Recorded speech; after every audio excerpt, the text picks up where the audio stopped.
Magandang hapon po sa inyong lahat.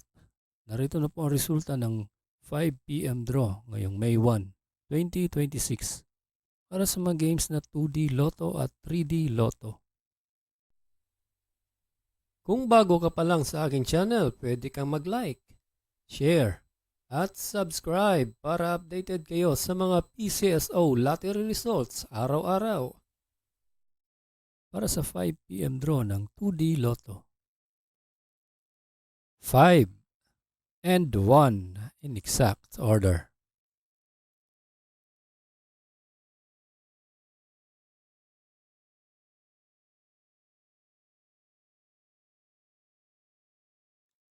Para sa 5 PM draw ng 3D Lotto.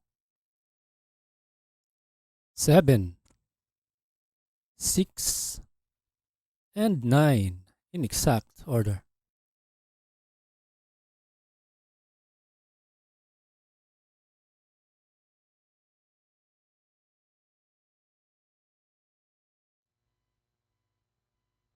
Salamat po sa panonood ng Lotto Results Today by Mr. Wi-Fi.